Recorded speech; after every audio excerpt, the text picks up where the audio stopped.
Ang alokasyon at sistemang pang-ekonomiya. Walang hanggan ang ating mga kagustuhan, samantalang limitado ang ating pinagkukunang yaman.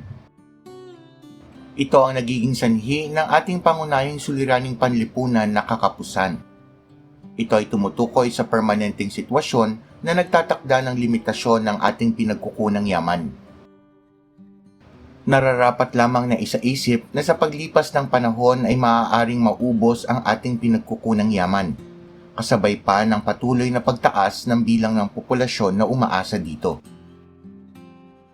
Upang mapamahalaan ang masamang epekto ng kakapusan ay kailangan ang matalinong pagdedesisyon at pagtutulungan sa wastong paggamit ng ating pinagkukunang yaman. Nakatutulong ang mga batayang pang-ekonomiyang katanungan sa pagsasagawa ng isang matalinong desisyon.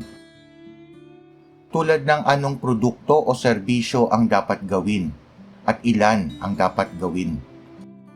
Paano ito gagawin at para kanino? At paano ipapamahagi ang mga nagawang produkto at serbisyo. Alokasyon. Ang alokasyon ang mekanismo ng pamamahagi ng pinagkukunang yaman ng isang bansa sa iba't ibang paggagamitan. Ito ay ang paglalaan ng takdang dami ng pinagkukunang yaman ayon sa pangangailangan at kagustuhan ng tao.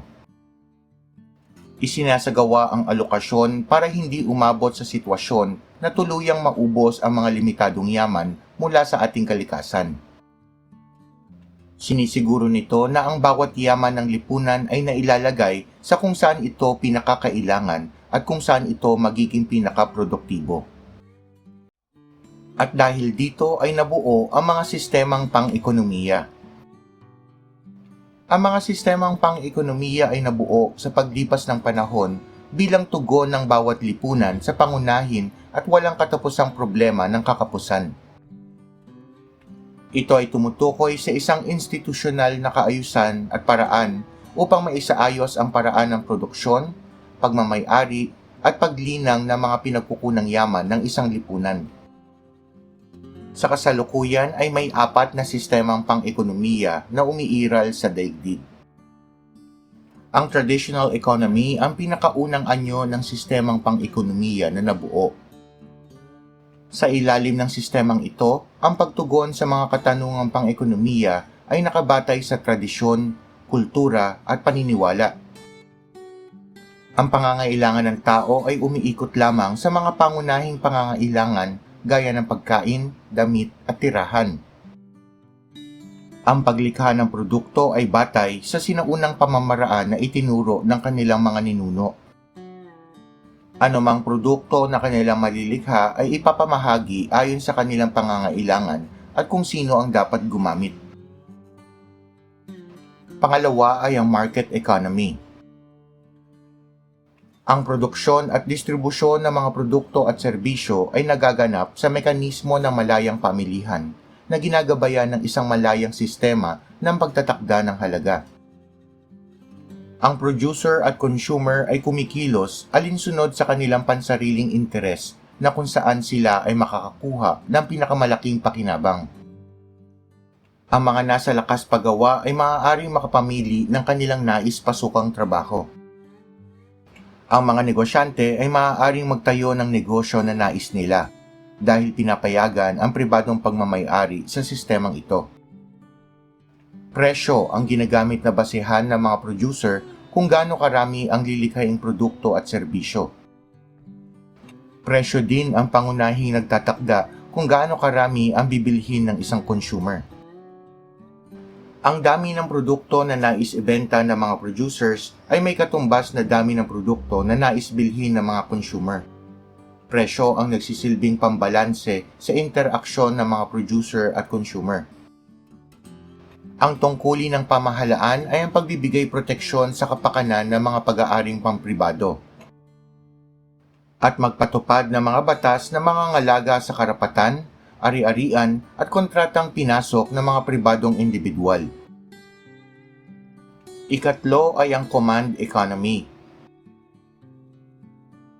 Pamahalaan ang pangunahing nagmamay-ari ng karamihan sa pinagkukunang yaman ng bansa at ito ay may komprehensibong kontrol at regulasyon sa mga ito.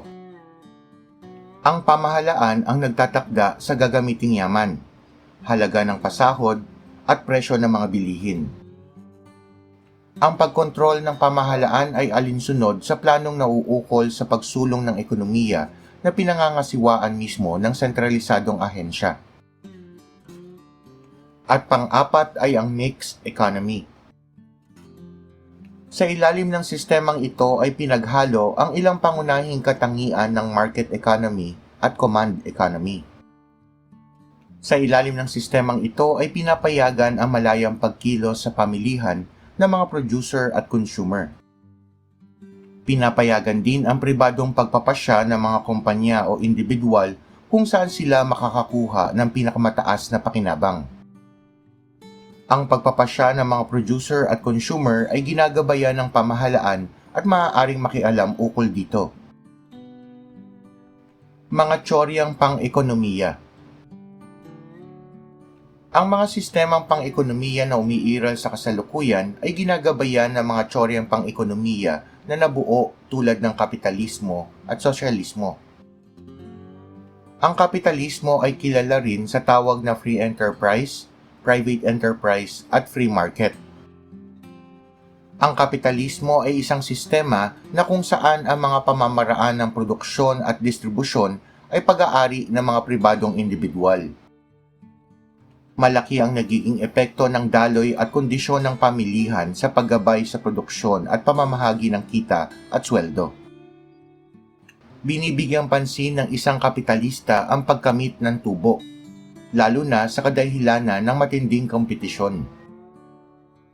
Ang sosyalismo naman ay isang sistemang panlipunan at pang-ekonomiya kung saan ang salik ng produksyon ay nasa pangangalaga ng estado o ng pamahalaan. Ang pamahalaan ang nagmamay-ari ng mga salik ng produksyon. Pampublikong pag-aari ang mga importanteng bahagi ng produksyon at distribusyon tulad ng tubig, paglikha ng kuryente, transportasyon at telekomunikasyon. Layunin nito na maibigay ng pantay-pantay ang mga pangunahing pangangailangan ng mga tao. Ang kita ng ekonomiya ay pinamamahagi batay sa kakayahan ng isang manggagawa o sa dami ng kanyang kontribusyon sa paggawa. Sa mga tsorya ni Karl Marx, ang sosyalismo ay isang hakbang laban sa pag-iral ng kapitalismo. Sa modernong anyo ng sosyalismo, ito ay isang kilusan na nagnanais na mas mapahusay ang economic efficiency at equity. Ang alokasyon at sistemang pang-ekonomiya.